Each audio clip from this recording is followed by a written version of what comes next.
आज बच्चों हम लोग फिर से वॉल्यूमेट्रिक एनालिसिस के एक महत्वपूर्ण टॉपिक को पढ़ेंगे और ऐसा पढ़ेंगे बच्चों, ऐसा पढ़ेंगे कि अगले एक नहीं, दो नहीं, तीन नहीं, 7 जन्म तक याद रहेगा। 7 जन्म कौन देखा है? तो बच्चों इस जन्म में तो जरूर आप 100% याद रखेंगे, इसकी गारंटी है। तो बच्चों ध्यान दिया जाए, टॉपिक है how to prepare 0.1 n and 0.1 m किसका? Oxalic acid solution.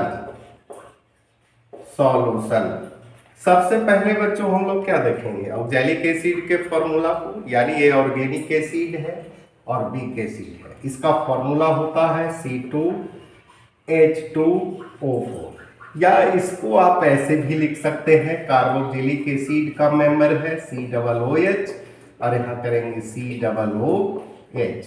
Hydrated form में लिखना है बच्चों, यानी क्रिस्टल फॉर्म में इसको लिखना है, तो ये लिखेंगे C2H2O4 2H2, यानी डाइहाइड्रेटेड है। पहला तो बच्चों इसमें ध्यान दीजिएगा कि ये 100% जो है बच्चों प्योर है ना, इसलिए इसको प्राइमरी स्टैंडर्ड बोला जाता है ना। अब इसमें हम लोग क्या देखेंगे? मोलिकुलर वेट को देखेंगे, मोल वेट को देखेंगे, और मोल वेट कैसे निकालेंगे? जितने एलिमेंट है सभी के एटॉमिक वेट को जोड़ देंगे। कार्बन का 12 होता, हाइड्रोजन का 1, ऑक्सीजन का 60, यानी अगर टोटल को जोड़ते हैं तो 126 पॉइंट समथिंग आता है, लेकिन हम लोग लेकर के चलेंगे 126।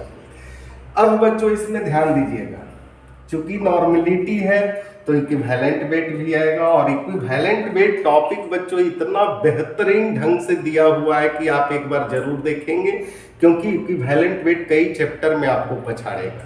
इसलिए इक्विवेलेंट वेट को आसानी से पहले समझ लीजिए, हर चीज आपका आसान होगा। तो बच्चों हम लोग यहाँ इक्विवेलेंट वेट को देखते हैं। इक्विवेलेंट वेट बराबर इस कंपाउंड के लिए बच्चों 1 मोलिकुलर वेट डिवाइडेड बाई, इसमें कहता है कि C2H4O4, इसका डिसोसिएशन करेंगे तो ये हो जाएगा C2O4-2, और इसमें 2 हाइड्रोजन रिप्लेस होगा, यानी जितना, या तो नंबर ऑफ इलेक्ट्रॉन भी बोल सकते हैं, नहीं तो नंबर ऑफ रिप्लेसेबल हाइड्रोजन, यानी हर हाल में 2 ही आएगा। तो ये आपका आ गया बच्चों 63। चलिए, मोल वेट इक्विवेलेंट वेट निकल गया, आपका रास्ता क्लियर हो गया। क्लियर कैसे हो गया? तो यहाँ जो है बच्चों नॉर्मलिटी का फॉर्मूला यहाँ ऐसे कर दीजिए, होता है W × 1000 divided by E × V, यानी 1000। ये दोनों कैंसिल हुआ और यहाँ हो जाएगा बच्चों 0.1 divided by W divided by E, और E है 63, यानी आपका आंसर आएगा 6.3 ग्राम।